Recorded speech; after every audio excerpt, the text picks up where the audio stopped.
فاسألوا أهل الذكر إن كنتم لا تعلمون. وأمر العقيدة أمر خطير جدا، لا يسلم فيه الإنسان إلا إذا بنى عقيدته على ما كان عليه النبي صلى الله عليه وسلم وأصحابه. ولهذا أخبر رسول الله صلى الله عليه وسلم أن أمته ستفترق على 73 فرقة كلها في النار إلا واحدة، وهي من كان على مثل ما عليه النبي صلى الله عليه وسلم وأصحابه. ولا يهولنك كثرة الجمع، فالحق هو الحق وإن لم يأخذ به إلا واحد. لو كنا نعتبر الأقوال بكثرة القائلين لكان من بني آدم 9,000 بل 999 في الألف كلها في النار، وليس في الجنة إلا واحد من 1,000.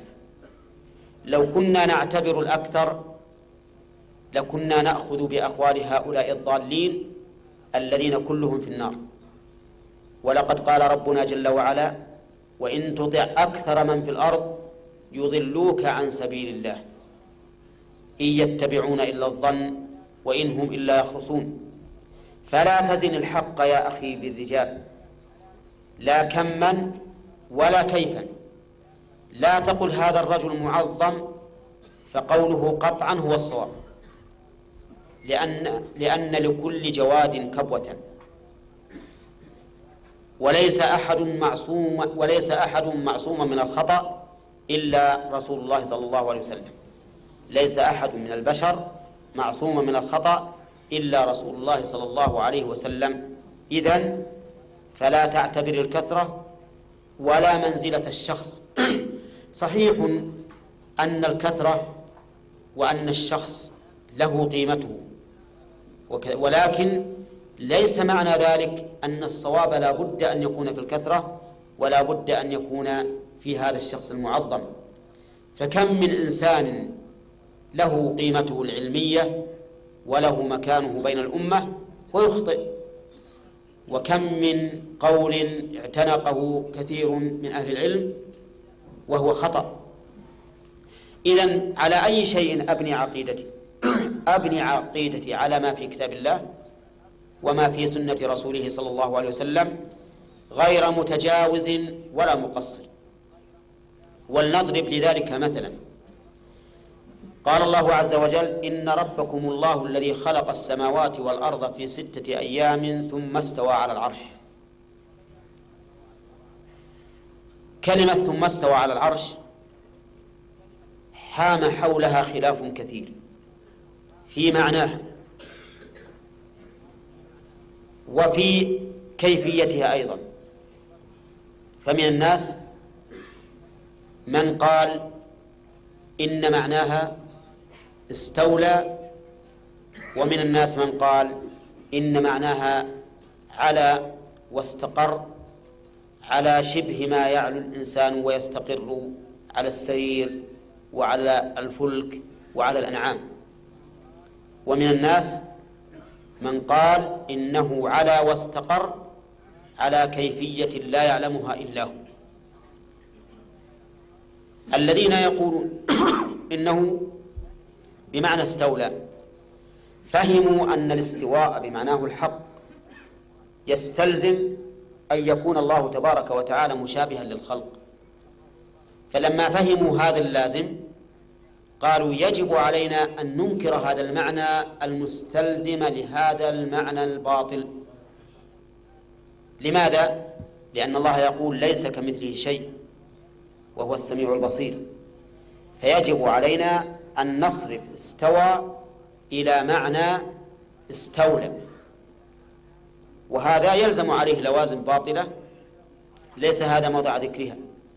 والذين قالوا إنه استوى استواء كاستواء الإنسان على الفلك وعلى الأنعام قالوا لأن الله خاطبنا بلسان عربي مبين، ومعنى استوى على كذا هو ما يفهم في اللغة العربية وحسب ما تدركه عقولنا. فيجب أن يكون استواء الله كاستواء الإنسان على الفلك والأنعام. والذين قالوا أنه استوى بمعنى عليه علوا خاصا واستقر عليه استقرارا يليق بجلاله بدون أن يكون مماثلا لخلقه وبدون أن نسمح لأنفسنا بتكييفه، هؤلاء قالوا لا نكيف لأن هذا أمر غائب عنا لا نشاهد له نظيرا، وما كان غائبا عن الإنسان وليس له نظير فإنه لا يمكن أن يذكر له كيفية، لأن الشيء لا يمكن أن تعرف كيفيته إلا بمشاهدته أو مشاهدة نظيره أو الخبر الصادق عنه، وكل هذا غير موجود في هذه الصفة من صفات الله ولا غيرها من صفات الله أيضا. ثم قالوا نقول إنه ليس مثل استواء الإنسان على الفلك والأنعام، لأن الله تعالى يقول ليس كمثله شيء وهو السميع البصير. فنحن إذا كيفنا صفة الاستواء قلنا على الله ما لا نعلم، وقد حرم الله علينا أن نقول عليه ما لا نعلم. وإذا كيفنا صفة استوائه على العرش قفونا ما ليس لنا به علم، وقد قال الله تعالى ولا تقف ما ليس لك به علم. وإن مثلناه بخلقه وقعنا فيما نهى الله عنه وفيما نفاه عن نفسه، فإن الله يقول فلا تضربوا لله الأمثال، ويقول سبحانه وتعالى هل تعلم له سميا ليس كمثله شيء وهو السميع البصير. إذن يا إخواننا هذه العقيدة يجب أن ندع أقوال كل العلماء المخالفة لطريقة السلف، وأن نبني على عقيدتنا على ظاهر ما جاء في كتاب الله وسنة رسوله صلى الله عليه وسلم، لكن محترزين من شيئين وهما التمثيل والتكييف، لأن ذلك محرم ولا يليق بالله عز وجل أن نكيفه، لأنه أعظم من أن تحيط به العقول، ولهذا لا تدركه الأبصار، وإدراك الشيء بالحس أقرب من إدراكه بالعقل، فإذا كان لا تدركه الأبصار جل وعلا لا تحيط به فأولى أن لا تحيط العقول به، لأنه أعظم وأجل. أما معنى ما وصف به نفسه فإنه معلوم لنا وهو حق. قال الإمام مالك رحمه الله وقد سئل عن الاستواء قال الاستواء غير مجهول والكيف غير معقول والإيمان به واجب والسؤال عنه بدعة. واشتهر عنه أنه قال الاستواء معلوم والكيف مجهول والإيمان به واجب والسؤال عنه بدعة.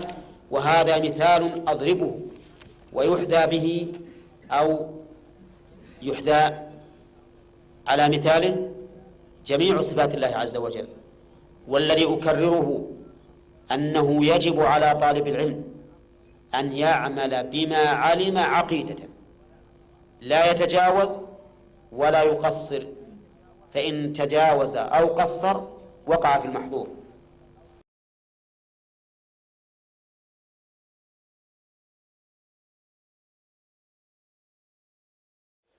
Bismillahirrahmanirrahim. Assalamualaikum warahmatullahi wabarakatuh. Waalaikumsalam warahmatullahi wabarakatuh. Nur Al-Hafizah binti Abu Sama. I am a student. So my nephew once asked me, Auntie Fiza, where is Allah? So I got no answer.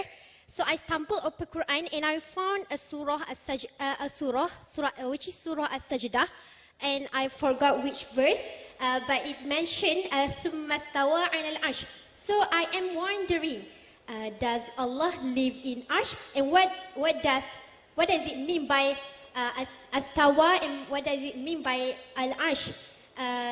So the next question is by my friend's question. I'm sorry, she wrote it.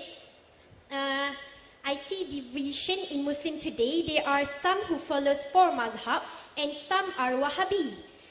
Problem started when they are telling each other wrong. So what is your advice? And the third question is, I'm sorry, but this is my friend's question. As a Muslim doctor, you are a Muslim doctor, what is your stand on vaccines. That's all. So that's 3 questions. Last question, she has 3 in 1. The first question asked by her niece, that where is Allah? And she stumbled across the verse of Surah Sajda, Allah is on Arsh, and that's correct. The answer of yours is correct, that Allah is established on His throne. But Allah also says in Surah Shuara, chapter number 42, verse number 11, لَيْسَ لَكَ مِثْلِهِ شَيْءٍ. There is nothing whatever like Him. Allah hears and sees, but Allah does not hear and see like you and me, like our ears and our eyes. So you say, how is the Arsh? You will start thinking of a chair. How is Allah's Arsh? Allah Allah. So Quran says Allah is on Arsh, that is the right answer.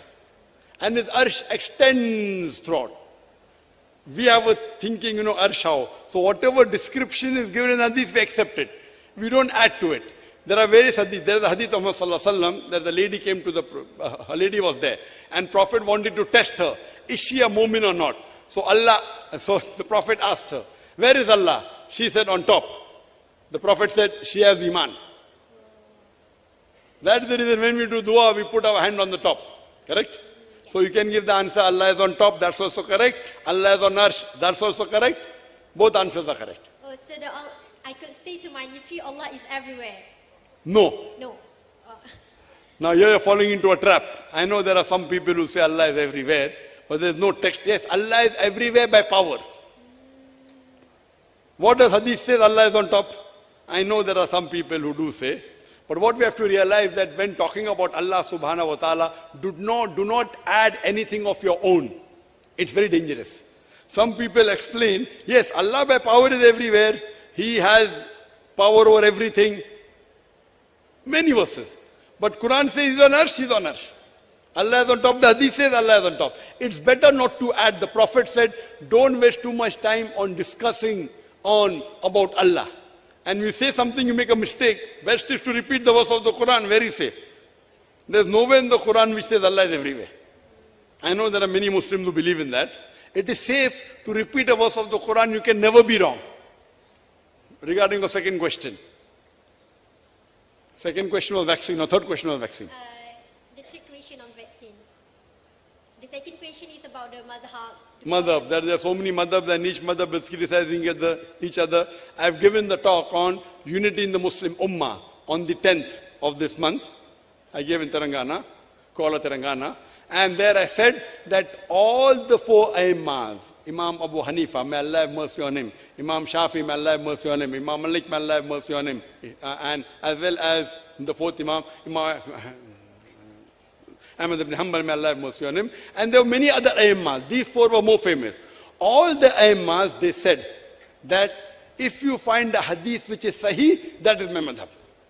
All the Aimmas said that if you find any of my opinion, any of my fatwa, which is against the book of Allah and the hadith of the Prophet, ignore my fatwa.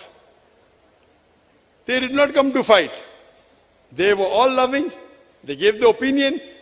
And if you analyze, more than 95%, all the opinions are the same. They may differ in 2, 3, 4%. And all the Aimma said that if you find my opinion which is against the Quran and the Sahih Hadith, you ignore my opinion. They came to spread the deen and get the Muslim Ummah closer to Quran and Sunnah. Unfortunately, we are fighting. The only way we can come close, Allah says in Surah Imran chapter 3 verse 103, وَاتَصِمُوا بِحَبْلِ اللَّهِ جَمِيعًا وَلَا تَفَرَّقُوا. Hold to the rope of Allah strongly and be not divided. Hope that answers the question. Regarding use of vaccine, if the vaccine contains anything which is haram, and if it's a drug which is going to save your life, this is the ruling. If you're using a medicine, and if that medicine is the only medicine that can save your life, even if it contains alcohol, it is permitted. If it contains certain things like pig, if it's insulin, if you have an option of bovine insulin, cow insulin, no problem. But if you have no other option, and if you use a drug, even though it contains alcohol or contains something which is haram, and if that drug is the only drug that can save you, it is permitted in Islam. Otherwise, in a normal circumstance, it is haram. Hope that answers the question. Wa akhiru da'wana alhamdulillahi rabbil alameen. فذكر إن نفعت الذكرى سيذكر من يخشى. Contoh ayat yang muhkam tetapi sebagiannya mutasyabihat. Ar-Rahmanu 'alal 'arsy istawa. Ini muhkam. Seluruh sifat-sifat Allah muhkam. Ayat-ayat yang berbicara tentang sifat-sifat Allah muhkam karena berjalan sesuai dengan lughatul Arab. Orang Arab kenal istiwa, istiwa itu berada di atas. Ala wartafa. Ala berada di atas. Nggak ada yang menerjemahkan, orang Arab itu menerjemahkan bahwa istiwa itu istaula. Nggak ada.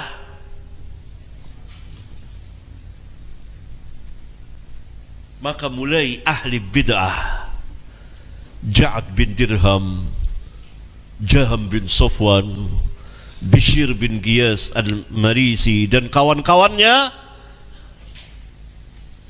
mulai mengikuti ayat kaifiyahnya ini. Dia berubah sehingga jadi istaula, menimbulkan fitnah dan mencari ta'wilnya. Padahal ayat itu jelas, yang mutasyabihat kaifiyahnya. Maka dipulangkan kepada yang muhkam. Apa yang muhkam? Allah tabaraka wa ta'ala. Orang meyakini zatnya ada, tetapi orang tidak bertanya bagaimana zat Allah. Nah, pembicaraan mengenai sifat cabang dari pembicaraan mengenai zat Allah. Kalau kepada zat Allah kita tidak bertanya kaifa, bagaimana, demikian juga kepada sifat. Itu salah satu contoh yang menarik yang dengannya timbul bid'ah besar dalam Islam. Bersilsilah bid'ah itu meniadakan, menafikan sifat istiwa Allah 'alal 'arsy, yang kemudian merembet akhirnya mereka mentakwil sifat-sifat Allah. Tangan Allah ditakwil kekuasaan, turunnya Allah ditakwil rahmat, turunnya rahmat bukan ini, dan seterusnya. Seperti yang Rabbuna katakan, mereka mencari fitnah dan mencari ta'wilnya. Fahzaruhum, hati-hati. Ini manhaj yang rusak. Beda dengan kaum salaf. Para sahabat itu manhajnya, kalau antum mau tahu, pertama mereka berjalan dan beredar bersama Alkitab dan Sunnah, tidak keluar dari itu. Tidak keluar dari Al-Quran dan Sunnah. Tetapi mereka memahami Alkitab dengan Sunnah. Tidak seperti Khawarij. Khawarij juga berpegang dengan Al-Quran, tetapi mereka memahaminya bukan dengan Sunnah Nabi SAW, tetapi dengan ra'yu mereka. Mereka tafsirkan sendiri. Ayat itu dibawa kepada kemauan mereka. Innil hukmu illa lillah. Ketika mereka menolak tahkim Ali dan Muawiyah, tidak ada hukum kecuali kepunyaan Allah. Berarti pembatalan segala hakim manusia. Maka dijawab oleh Ali, kalimatu haqqin urida biha batil. Yang kau bawakan kalimat yang hak, tetapi yang kau maui adalah kebatilan. Itu kalimat hak, itu firman Allah, haqqun. Yang salah apanya? Pemahamannya. Lihat para sahabat itu. Yang kedua, mereka berjalan sesuai dengan fitrah yang Allah fitrahkannya. Karena itu ketika mereka mendengar Allah Subhanahu wa taala berfirman begini dalam Al-Quran, mereka menerimanya karena berjalan sesuai dengan fitrah yang ada, yang Allah telah tetapkan. Fa'akim wajhaka lid-dini hanifa fitratallahi allati fatara an-nasa 'alaiha la tabdila li khalqillah. Yang ketiga, mereka berjalan sesuai dengan akal mereka tadi, yang sahih dan sarih, bukan akal yang sakim, yang sakit dan ittirab. Yang terakhir, berjalan sesuai dengan lugatul Arab. Karena Al-Quran turun dalam bahasa Arab. Dan mereka tidak pernah keluar dari lugatul Arab.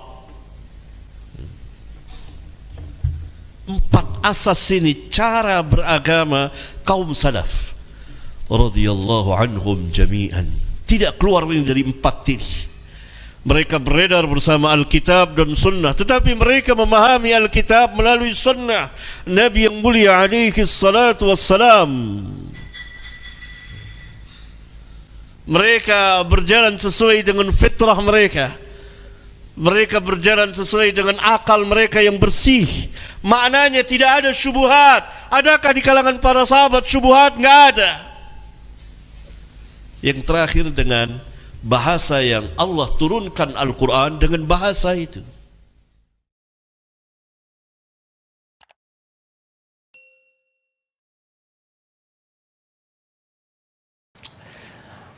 Allah subhanahu wa ta'ala sami'an qariban wa huwa ma'akum.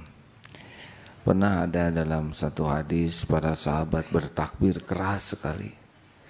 Lalu Rasulullah mengingatkan, kalian tidak meminta kepada yang goiban, yang tidak ada, yang tuli dan yang jauh, tetapi kalian meminta kepada sami'an qariban wa huwa ma'akum, kepada yang maha mendengar, maha dekat, dan dia bersamamu. Seperti sekarang, Allah maha mendengar apa yang terucap, Allah maha dekat menyaksikan apapun, dan dia bersama kita. Dekatnya Allah beda dengan dekatnya makhluk yang perlu jarak. Mendengarnya Allah beda dengan mendengarnya makhluk yang punya keterbatasan. Dan dia bersama kita, ilmunya menyertai kita, pengetahuan Allah menyertai kita, kekuasaan Allah menyertai kita. Jadi jangan membayangkan ada fisik Allah yang dekat dengan kita secara fisik, karena laisa kamitslihi syai'un. Allah tidak menyerupai dan tidak diserupai apapun. Jangan juga mengatakan Allah ada di mana-mana, kurang tepat.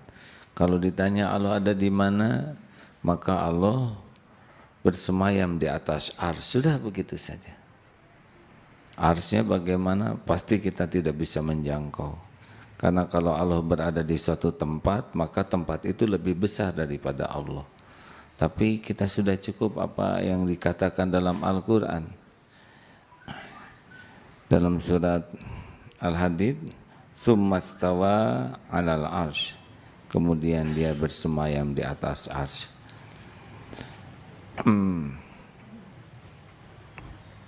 Jadi dunia ini ukurannya dibanding dengan matahari itu seperti merica dibanding dengan nampan yang besar, kecil sekali. Nah, matahari kita ini hanya satu titik kecil di gugusan bintang-bintang bernama Bima Sakti, galaksi Bima Sakti. Jadi ada bintang yang banyak sekali, salah satunya matahari kita. Jadi dunia ini dibanding matahari saja sudah tidak ada apa-apanya. Matahari di gugusan bintang Bima Sakti itu tidak ada apa-apanya, karena ada salah satu matahari yang ukurannya 115 triliun bumi ini. Jadi satu matahari di gugusan bintang itu ada yang besar sekali. Nah, saudaraku sekalian, itu miliaran bintang, hanya satu gugus Bima Sakti. Di alam semesta ini begitu banyak gugusan bintang yang tidak terjangkau oleh kita. Dan itu hanya satu lapis langit. Padahal ada 7 lapis langit. Nah, 7 lapis langit yang begitu dahsyat itu dibanding kursi Allah, ya kursihus samawat dalam ayat kursi, itu seperti sebuah cincin atau giwang yang disimpan di padang pasir. Saking kecilnya alam dalam pandangan. Nah, kursi Allah itu dibanding dengan arsy Allah sama seperti giwang atau cincin yang disimpan di padang pasir. Jadi tidak ada apa-apa. Jadi Allah itu penguasa jagat semesta yang maha dahsyat. Makanya kalau azan tuh yang pertama disebut takbir. Allahu Akbar, Allahu Akbar.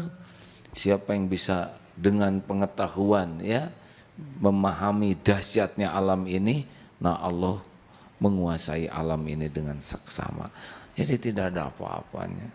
Yang namanya pejabat, jenderal, menteri, presiden, atau siapalah raja diraja, tidak ada apa-apanya. Sama sekali tidak ada apa-apanya. Makanya kalau sudah mendengar azan, Rasulullah SAW itu seperti yang tidak kenal kepada orang yang ada di sekitarnya. Demikian dikatakan oleh Siti Aisyah. Karena kalau sudah mendengar Allahu Akbar, les saja, yang ada adalah kepentingan Allah yang Maha Agung.